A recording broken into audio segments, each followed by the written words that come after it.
Grab your hammers and tape measures. It's time for Weekend Workbench. On today's show, we're hanging a gallery wall. It can be very intimidating, but we're going to show you the easy steps. It's pretty simple once you break it down. Then we'll cruise over to the Ram Truck Workshop for a little Faucet 101. It all comes down to what you learned in preschool. I know, right? And Blake Sloan teaches one of those forward-thinking bench-making classes. If you want to be a perfectionist, if you want to just eyeball it, it's going to be your bench. I don't judge. Well, let's get started.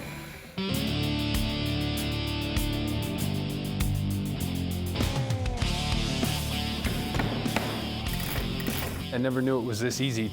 Let's go for it. The most important thing is to have the right tools. This is a great, easy do-it-yourself project. I can't wait to see what I'm gonna learn today. Weekend Workbench is sponsored by Ram.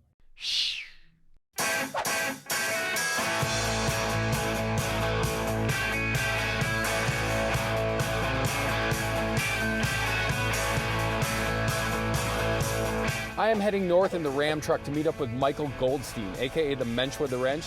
He's gonna show me how to tackle another DIY project. So today we're going to do a gallery wall. It can be very intimidating, but we're going to show you the easy steps. It's pretty simple once you break it down. To create your gallery wall, obviously you're going to need whatever you're hanging on the wall. We're displaying frame family photos, but our how-to applies to just about anything you want on your wall. You'll need some painter's tape, a tape measure, a level, a hammer, nails, and possibly a few picture hanging hooks. So why don't you tell us about our first step? So the first step was to obviously pick the frames and pick a layout that we want to do. So we have that all set. The next step is to find the center point. In this case, we centered it between the speakers here on the wall. In your home, you can pick whatever space you want, but it's usually easier to start from a middle point and work your way out. Exactly, so you can kind of see the space that you're using. Michael already put a piece of painter's tape on the center point and also marked off the height of the couch and the spot where someone's head might hit the wall if they lean back. That tells us just how low our gallery wall can go. So the first step in actually getting the frames up on the wall is we're going to take our center picture. We're going to turn it around. We are going to just measure from the wire, which is where our nail or hook is going to hold it, and just measure up to the top of the frame. We have 1.25 inches. Okay. We can climb up at the wall, go from our top point, and just measure down 1.25 inches, put in our nail, and hang our first picture.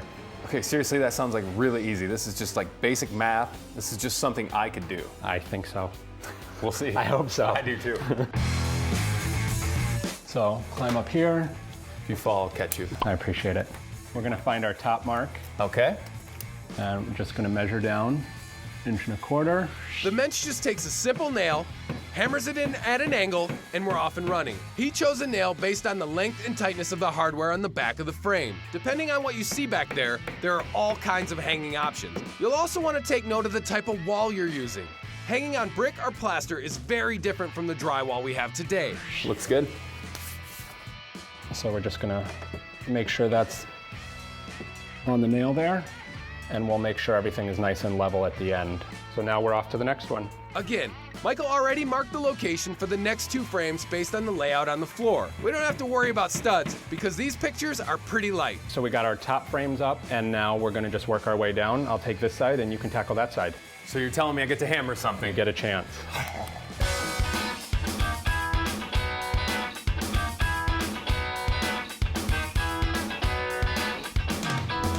So now we're just going to take the tape off, make sure that everything is level, and put our couch back. All right, that one's level. That one's level. Now we're just going to work our way around and make sure everything is all perfectly squared up. Now what if the level doesn't match what you think looks straight? Go with your eye. You're going to be staring at it every day. You might as well enjoy it. And no one's going to know. Once all the frames are level, that's it. We're done.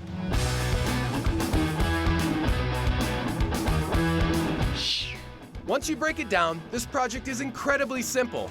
The hardware will only run about $5, so the true cost is really in the frames. It took less than an hour to hang this gallery, but much more time planning the look and layout.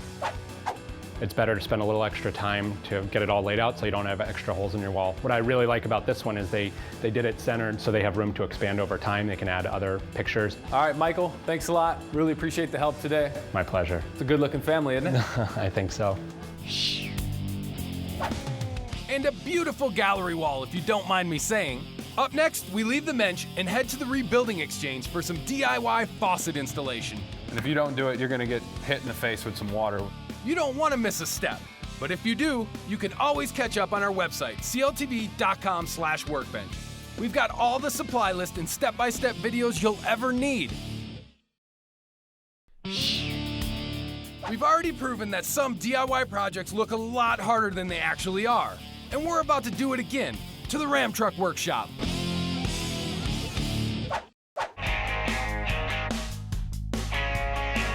We're here with Sean Bueno from Dad's Handyman Service. Sean, I've heard throwing everything out but the kitchen sink, but you actually brought in a kitchen sink for us today. I brought the kitchen sink in. I'm going to show you how to install a faucet today. And it is going to be a little bit easier what we're doing here on the workbench than it is at home. And that's mostly because at home you're going to have to get underneath the cabinet, get behind the kitchen sink, and it's kind of tight back there. To install a new faucet, Sean has pliers, locking pliers, plumber's tape, a plastic putty knife, and plumber's putty, along with a new faucet and 2 new supply lines. The first step here is so simple you might forget it. Turn off the water. Before you do anything, cut the water supply at the valve under the sink. So we've got our faucet here. Sure. Okay. And you see how our water inlets for the faucet are going to line up with these holes right here. Okay. We're going to prep that. We set aside the faucet base plate and nuts and then wrap the brass faucet threads with about 5 inches of Teflon plumber's tape. Once the faucet is prepped, it's onto the sink. So the next step is to prepare some plumber's putty. Okay. To create a seal for this faucet. So this has the consistency of Play-Doh. It's a little harder, a little thicker, but go ahead and just take a small ball, like a ping pong sized ball worth of the plumber's putty, and just roll it up in your hand. It'll get easier to work with as you're rolling it up. And then go ahead, and just like in preschool, make a snake. Make a snake. Okay? In order for the plumber's putty to make the best seal possible, we have to use the plastic putty knife to scrape off any old residue. Then we use the new putty snakes to form a boundary around the 3 holes for our new faucet and affix the base plate. This is how it should look at home. You've got your plumber's putty with your base plate. We're ready to put the faucet in. So what I need you to have now, Ryan, are these 2 nuts. Okay. Okay? And the 2 nuts are going to get tightened onto these brass threads. Okay? So I'm going to place the faucet right over the base plate, and I'm going to press down. Okay. And put some pressure on it, and just go ahead and put those nuts on. I tighten them by hand and Sean tightens them down with his locking pliers. It looks and is pretty easy on the workbench. But remember, all of this is a lot tougher when you're on your back underneath the sink. So I want you to take the 1/2-inch side of the supply line and just thread it right onto the brass threads that you see coming out of the bottom of the sink now. Okay. Righty-tighty, lefty-loosey, and just hand tighten them as much as is comfortable. Okay, there we go. And we're just gonna tighten this down and make sure it's nice and secure. The sprayer is installed basically the same way. We take some of the excess plumber's putty from the faucet to create the seal. Stick the sprayer through the hole and tighten the nut. The big difference here is the sprayer line goes directly into the faucet, while the faucet supplies connect to the supply valves that'll be sticking out of your wall under your sink. This is the supply line that goes to the hot water. So you wanna make sure you hook this up to the hot water supply valve. Now, is there a difference between the hot water and the cold water supply valve, or just the H and the C? Well, on your faucet, it's typically going to have an H and a C. Underneath the sink, it may not have any sort of marking on it at all. So the best way to know when replacing a faucet is if your hot water was on the left side of your old faucet, we're going to assume that the hot water is on the left side of the new faucet. Okay. So after you hand tighten it, you want to take a good wrench or pliers and make sure that it's tightened in place. And you don't want to be too aggressive, because the last thing you want to do is break the supply valve. Yeah. Next, we have to turn the supply valves back on. Sean makes clear to me that this has to be done very, very slowly to ease the water back through the pipes. Finally, you test the faucet and sprayer, and if there are no leaks, you can cross another DIY project off your list. This project was pretty easy in the Ram Truck Workshop, but under a sink, it'll be a bit more difficult and will take you about an hour. It'll cost you $15 plus the cost of your faucet. It's been a rough day of work, but our final project promises to finish with a little relaxation. So that's about a 2-person bench right there? Yeah, So that'll be a love seat, and me and you can sit on that later. But first, we have to build it. Why don't you build up your friendship with Weekend Workbench? Like, share, and comment on everything on our Facebook page. That's what friends are for. Get your next project started with a best-in-class, fuel-efficient Ram 1500. Delivering up to 25 highway miles per gallon, fuel efficiency never looks so tough. Our pictures are hung, our faucet is fixed. Now, for a place to sit. Luckily, the Rebuilding Exchange has a class to solve that very problem. And I'm an A+ student.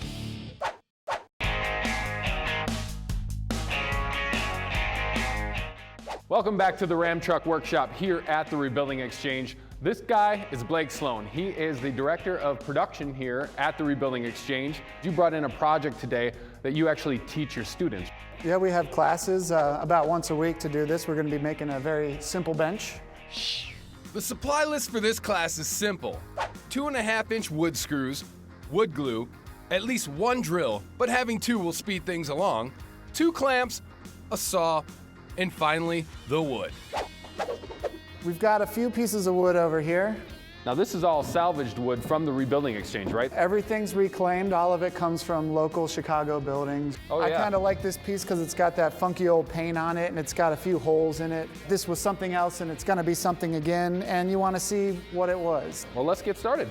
I think this piece is a little bit big for a bench top, so maybe we'll cut it down. I'm not even going to measure it. I'm just going to say I want my bench about yay big. So this is a nice flat piece. I'm just going to trim some of the funkiness away.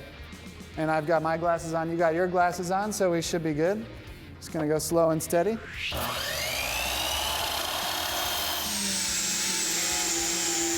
So that's about a 2-person bench right there. Yeah, so that'll be a love seat, and me and you can sit on that later.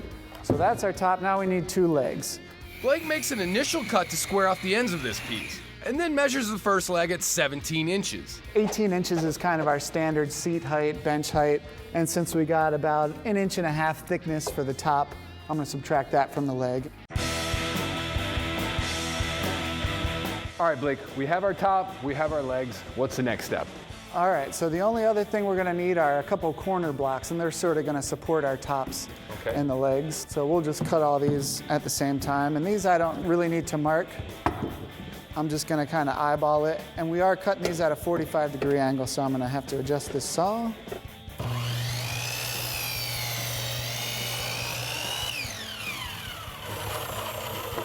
All right, so I cut one at 45. I'm just gonna flip the piece and cut at 45 again, and that's gonna be my corner block. Once we have 4 corner support blocks, we can start the assembly. So we're gonna build this bench upside down, and I'm gonna put my nice top facing down on the bench. And the sides are just gonna sit right on our board like this. Okay. And I like to make them flush with the sides, but it's really up to you. If you want to decide to set it in a few inches because you like that look, as long as you don't go so far that you've created a teeter-totter. Teeter-totter. So ultimately, we're going to throw a couple corner blocks here and here to hold this all together. But it's really tricky to get all these screws going and try to balance this side. So that's where these 2 clamps, and any hardware store is going to sell a couple clamps like this. All right, so that looks pretty good. So we're gonna throw a corner block on either side. Blake applies wood glue to both sides of the corner blocks. These blocks are doing a lot of support work, so the glue does a big job in conjunction with the screws. We're using a countersink bit to drill 2 pilot holes in each block. This technique allows the screw head to set below the surface of the wood. So I kind of like to work with the bench like this, kind of hugging the bench, putting pressure against it, and I'm gonna drill right into the wood like this. I want to go 90 degrees to the corner block into the wood at an angle. So you can see how I cut that nice little countersink there. Yep. And I'm going to attach this screw right away. I don't want to drill all 4 pilot holes, then accidentally bump this and everything gets out of alignment. Sure. So again, I'm using nice light squeezes to get this in here. And that pulls everything nice and snug.